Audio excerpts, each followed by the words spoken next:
رات کا اندھیرا گہرا ہو چکا تھا اور چاندنی رات کی خاموشی میں پیپل کے درخت کے پتے سرسرا رہے تھے، جیسے وہ بھی کسی راز کو چھپانے کی کوشش کر رہے ہوں۔ آدھا گاؤں گہری نیند سو چکا تھا۔ گاؤں کی ایک نوجوان لڑکی جس کا نام سائمہ تھا، آنکھوں میں خوف اور دل میں بے بسی لیے پیپل کے درخت کی جانب چلے جا رہی تھی۔ مجھے بہت خوف آ رہا تھا۔ سائمہ میری سہیلی تھی، اس لیے میں اسے دلاسا دے اس کے ساتھ آئی تھی، مگر وہ مسلسل ہچکیوں سے روئے جا رہی تھی۔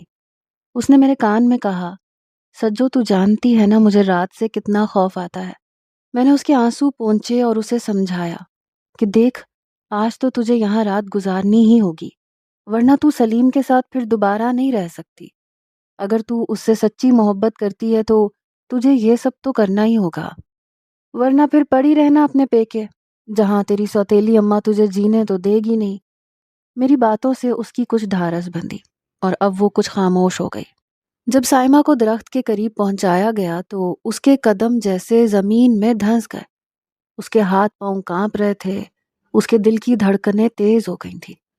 درخت کے قریب پہنچتے ہی گاؤں کی کچھ عورتوں نے اسے مضبوطی سے پکڑا، درخت کے ساتھ باندھنا شروع کر دیا۔ سائمہ کی آنکھوں میں آنسو تھے، لیکن اس نے اپنی زبان سے ایک بھی لفظ نہ کہا۔ وہ جانتی تھی کہ اس کی سننے والا کوئی نہیں تھا۔ میرا دل بھی بہت دکھی تھا۔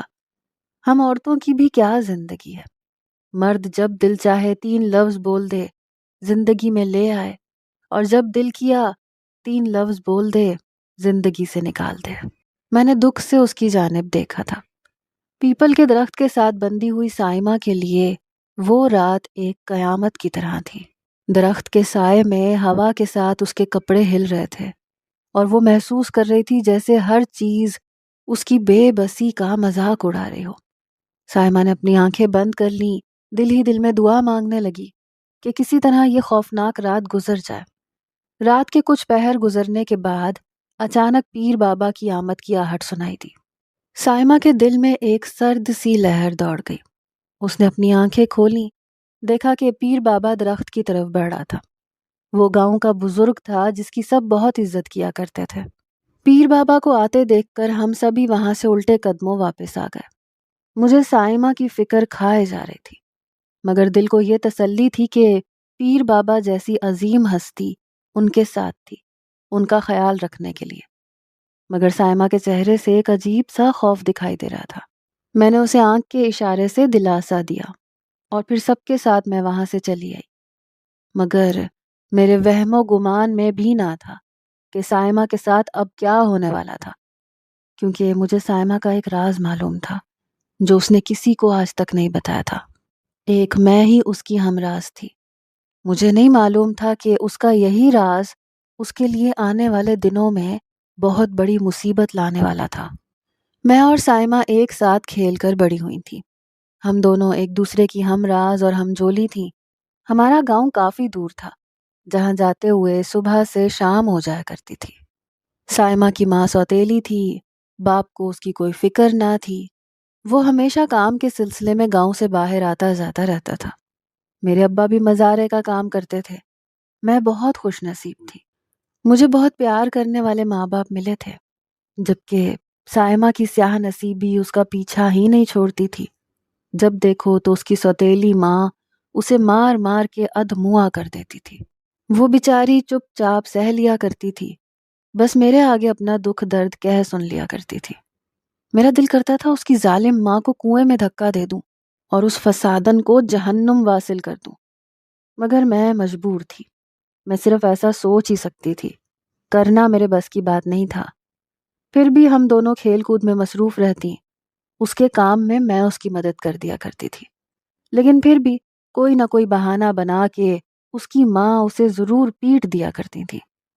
پھر ایک دن اچانک ہمارے کچھ دور کے رشتہ دار ایک شادی میں شرکت کرنے کے لیے آئے اور وہ ہمارے ہی گھر میں رہنے لگے۔ لڑکیوں سے ہماری اچھی خاصی دوستی ہو گئی۔ ہم انہیں اپنا گاؤں گھماتی۔ ایک ہفتے تک وہ میرے گھر میں ہی رہے۔ وہ میری اماں کے رشتہ دار تھے، لیکن پھر کچھ ایسا ہوا کہ کچھ ہی ہفتوں کے بعد وہ لوگ دوبارہ آ گئے۔ میں ان لوگوں کو اچانک دیکھ کے بہت زیادہ حیرت زدہ تھی، خوش بھی تھی، کیونکہ وہاں پہ میری سہیلی بھی تھی جو نئی سہیلی بنی تھی۔ میں نے انہیں اندر بلا لیا، اماں کو بھاگتے ہوئے بتایا کہ اماں اماں، رضیہ خالہ اور زینی آئی ہیں۔ اماں بھی ان کی آمد کا سن کے میری طرح حیران تھی، مگر وہ پریشان نہیں تھی۔ میں اپنی نئی سہیلی سے باتوں میں مصروف تھی۔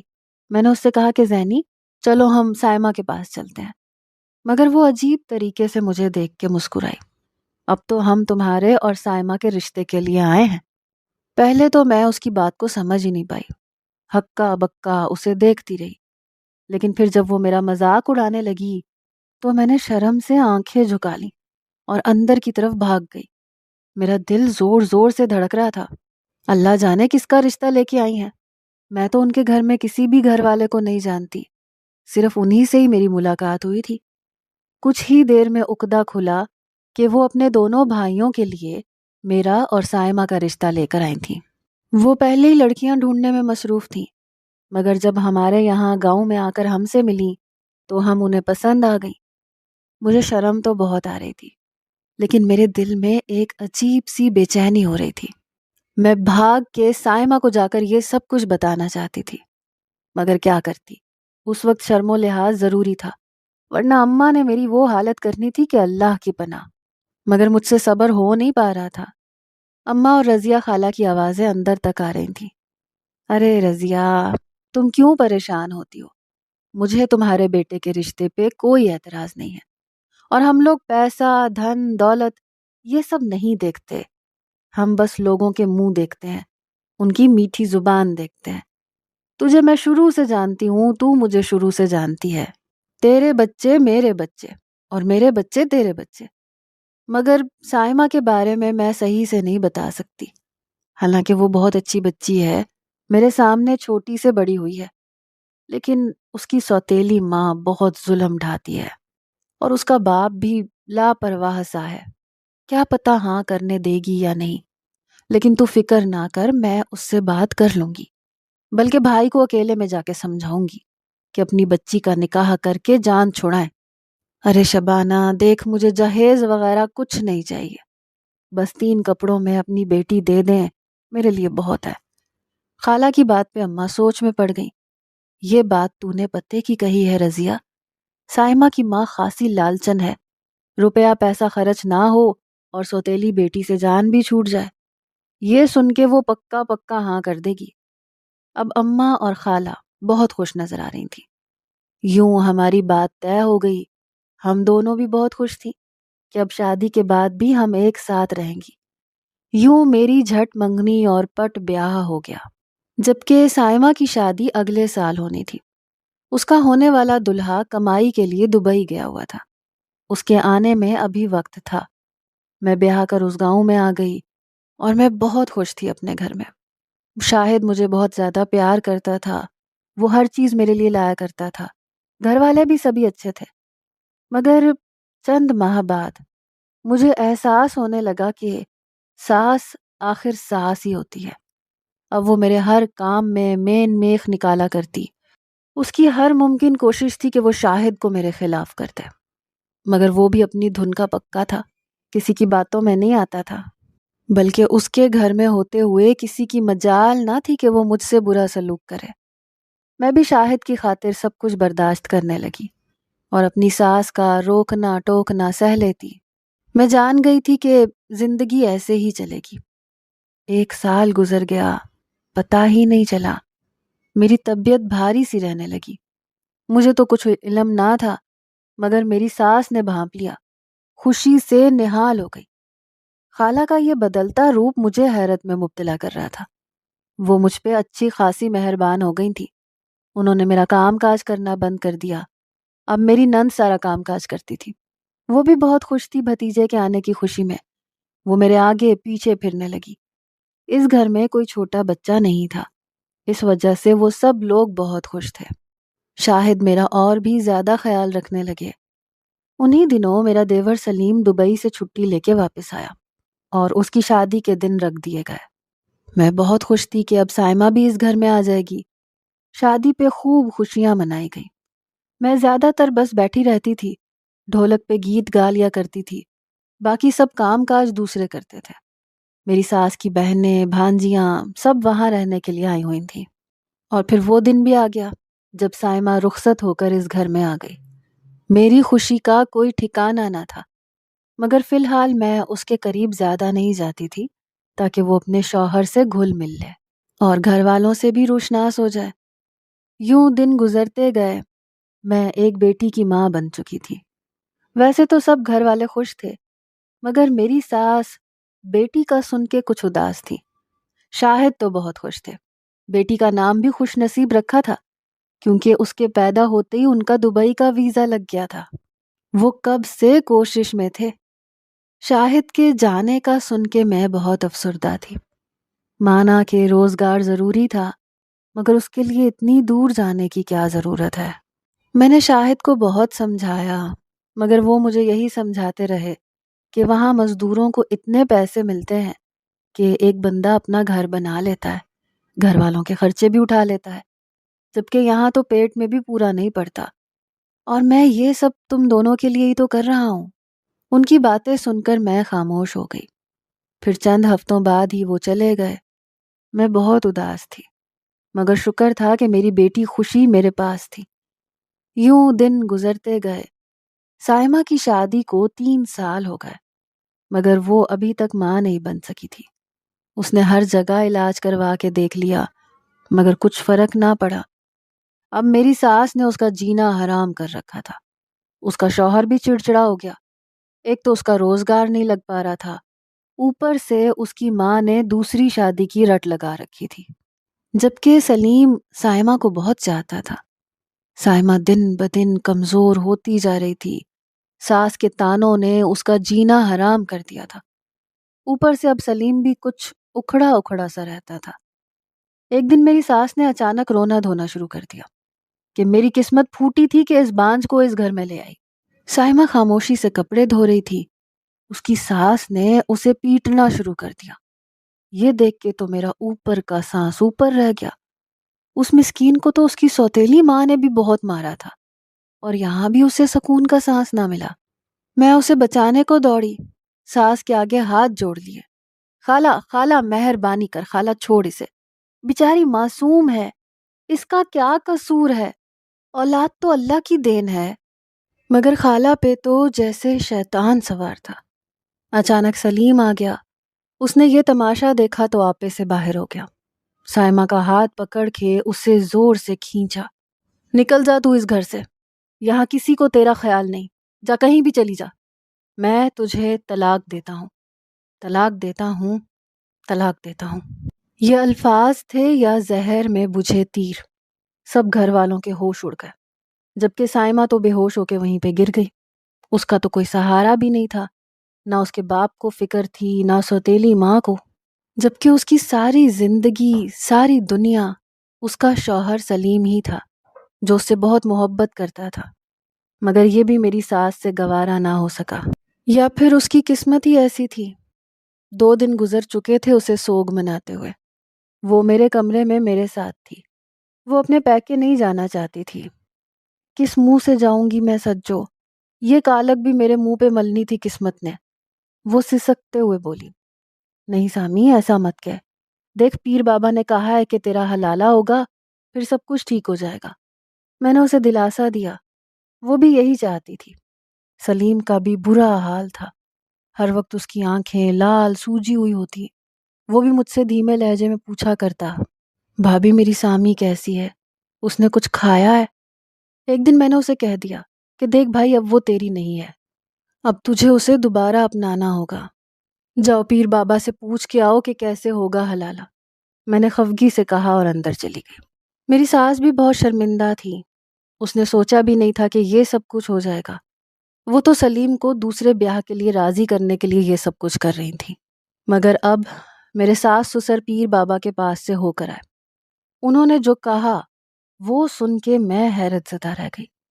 ان کا کہنا تھا کہ پیر بابا کا حکم ہے کہ آج رات گاؤں کی آبادی سے کچھ فاصلے پہ جو پیپل کا درخت ہے، وہاں سائمہ کو باندھ دیا جائے۔ اس کا نکاح بابا پیپل کے درخت سے کریں گے، اور دوسرے دن وہ دوبارہ اسلم سے نکاح کر سکتی ہے۔ مجھے تو ان سب باتوں کا کچھ علم نہیں تھا، مگر درخت سے نکاح، یہ آج پہلی بار سنا تھا۔ تب میری ساس نے مجھے بتایا کہ 10 سال پہلے بھی ایک لڑکی کو طلاق ہوئی تھی، اس کا حلالہ بھی اسی طرح سے ہوا تھا، مگر میری ساس جھجک کے چپ ہو گئی۔ مگر کیا؟ میں نے جلدی سے پوچھا تو وہ بولی، دوسری صبح اس لڑکی کی لاش ملی تھی وہاں۔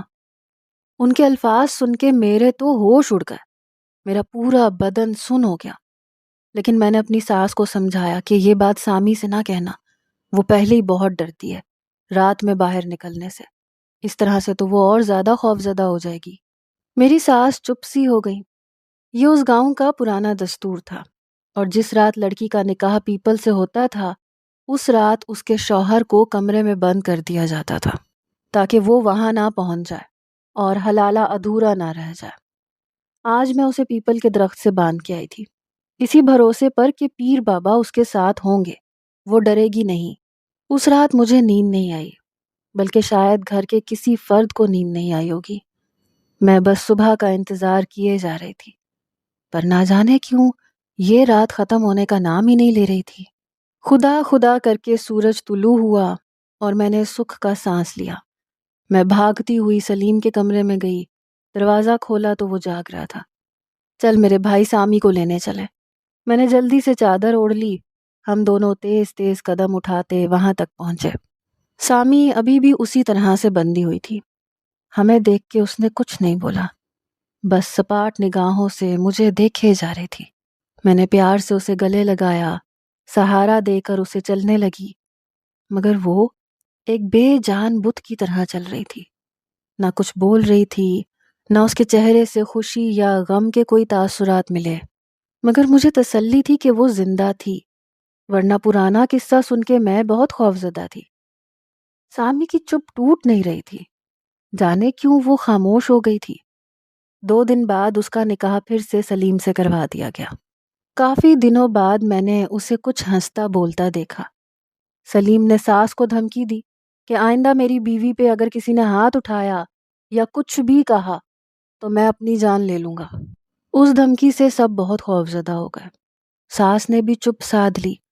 آہستہ آہستہ سب ٹھیک ہونے لگا، مگر ایک دن میرا ماتھا ٹھنکا جب میں نے سامی کو چپ کے اچار کھاتے دیکھا، اور حیرت کی بات یہ تھی کہ اس کا وزن بھی بڑھتا جا رہا تھا۔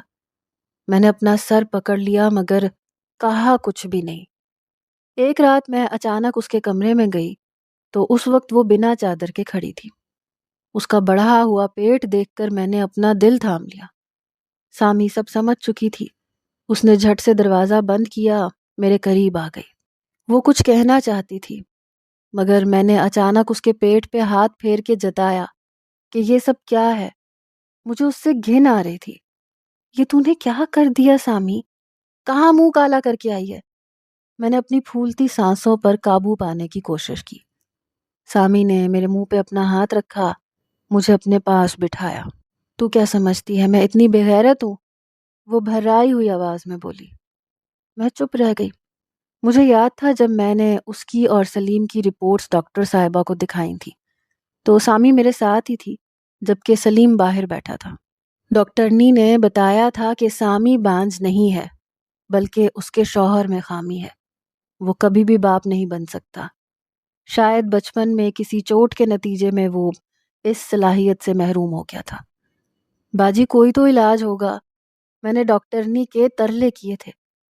کوئی علاج نہیں ہے اس کا، یا تو تم اپنے شوہر کو چھوڑ دو یا پھر کوئی بچہ پال لو۔ اب تو ہر جگہ لوگ ایسے ہی کر رہے ہیں۔ ڈاکٹر صاحبہ بہت کچھ کہتی جا رہی تھیں، مگر میں اور سامی تو جیسے بت بن چکے تھے۔ مجھے دکھ اس بات کا تھا کہ سامی کا کوئی بہن بھائی بھی نہیں تھا، اور اب وہ اولاد سے بھی محروم رہنے والی تھی۔ ہم شکستہ قدموں سے باہر نکل رہے تھے کہ سامی نے میرا ہاتھ پکڑا۔ سن، تو مجھ سے وعدہ کر، یہ راز کسی کو نہیں بتائے گی، چاہے کچھ بھی ہو جائے۔ وہ رونے لگی۔ لیکن سامی پھر ہم گھر والوں کو کیا جواب دیں گے؟ بس تو کہہ دینا کہ ڈاکٹر نے کہا ہے قدرت کی طرف سے دیر ہے، باقی ہم دونوں بالکل ٹھیک ہے۔ اس کی باتیں سن کے مجھے اس پہ بہت پیار آیا تھا۔ وہ نہیں چاہتی تھی کہ سلیم ساری زندگی اس دکھ میں رہے کہ وہ کبھی باپ نہیں بن سکتا۔ بس جیسے چلتا ہے چلنے دیتے ہیں۔ اس نے اپنے آنسو پونچھے، ساری رپورٹیں پھاڑ کے ردی کی ٹوکری میں پھینک دی جو ڈاکٹر صاحبہ کے کمرے سے باہر کونے میں پڑی تھی۔ میں خاموش تھی، وہ اسی میں خوش تھی، لیکن اب اچانک سے اس کے پیٹ کو دیکھ کر میرے رونگٹے کھڑے ہو گئے تھے۔ جانے میرے دماغ میں کیا کیا خیال آ رہے تھے، مگر سامی نے مجھے سچائی اس شرط پر بتائی کہ یہ راز میں کسی کو نہیں بتاؤں گی۔ میں نے وعدہ کیا تو وہ بولی کہ سجو، جس کالی سیاہ رات میں مجھے پیپل کے درخت سے باندھا گیا تھا، یہ اسی رات کا قصہ ہے۔ تم سب کے جانے کے بعد اس مکار پیر نے آتے ہی مجھے ہر جگہ چھونا شروع کر دیا۔ جب میں نے چلانا چاہا تو اس منحوس انسان نے مجھے کوئی کپڑا سونگھایا۔ اسے سونگھتے ہی میرا سر چکرانے لگا اور پھر مجھے کچھ ہوش نہیں رہا۔ جب صبح ہوئی اور مجھے ہوش آیا تو وہ مکار شیطان اپنا کام پورا کر کے جا چکا تھا۔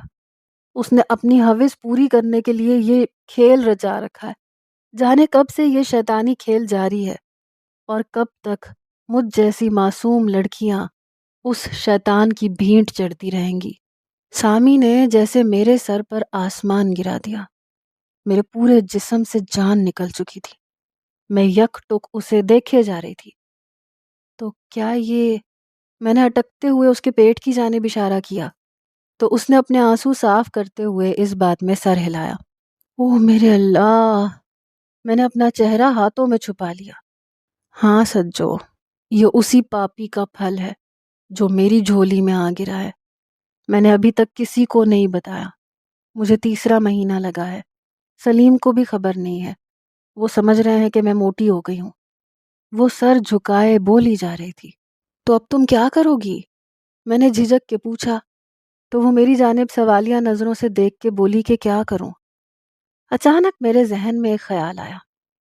دیکھ، کسی کو اس بارے میں معلوم نہیں ہے کہ سلیم باپ نہیں بن سکتا اور تو ماں بن سکتی ہے، تو تو آج سلیم کو بتا دے کہ تو ماں بننے والی ہے، اور کسی کو کوئی خبر مت ہونے دینا۔ مانا کہ یہ بچہ سلیم کا نہیں ہے مگر تیرا تو ہے نا، کوئی تو تیرا سہارا بنے گا جو تجھے ماں کہے گا۔ بس اب اس بات کو بھول جا اور آنے والے کی تیاریاں کر۔ شاید خدا کو تجھ پہ رحم آ گیا، تجھے اولاد سے نواز دیا۔ میری باتیں سن کر اس کے چہرے پر اطمینان چھلکنے لگا۔ اب وہ خوش نظر آ رہی تھی۔ ہاں، یہ میرا بچہ ہے، مجھے اس سے محبت ہے، اس نے اپنے پیٹ کو سہلاتے ہوئے کہا۔ اب ہم دونوں ہنس پڑے تھے۔ صبح ہوئی تو سلیم خوشی سے پاگل ہو رہا تھا۔ سب گھر والے خوش تھے۔ میں بھی سامی کی خاطر اس کڑوے گھونٹ کو پی کر، سب کچھ بھلا کر بچے کی خوشی منانے لگی۔ لیکن میں نے فیصلہ کر لیا تھا کہ اس ڈھونگی بابا کو اس کے کرتوت کی سزا دلوا کے رہوں گی۔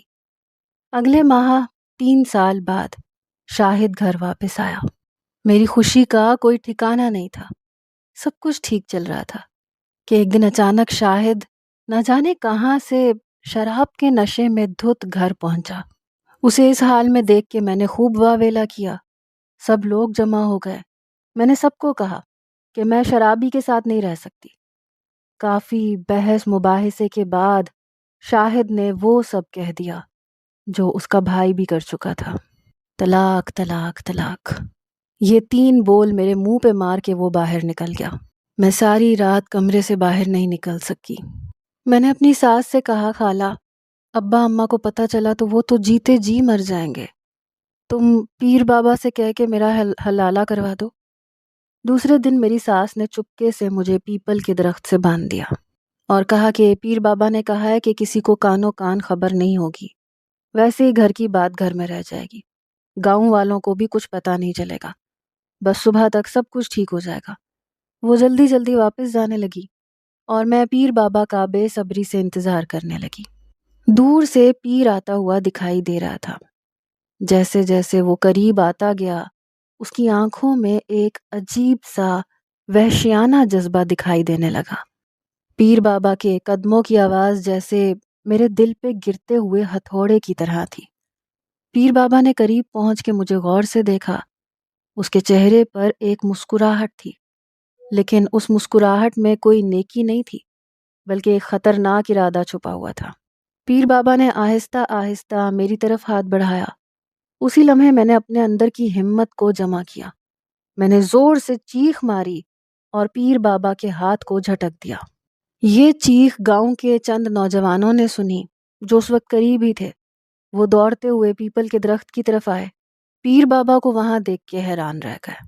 میری حالت اور پیر بابا کے رویے کو دیکھ کر انہیں فوراً ساری بات سمجھ میں آ گئی۔ انہوں نے پیر بابا کو گھیر لیا، اس سے جواب طلب کیا۔ پیر بابا نے بہانے بنانے کی کوشش کی، لیکن نوجوانوں نے اس کی باتوں کو نظر انداز کر دیا۔ وہ جان گئے تھے کہ پیر بابا حلالے کے نام پہ گاؤں کی عورتوں کے ساتھ ظلم کرتا رہا۔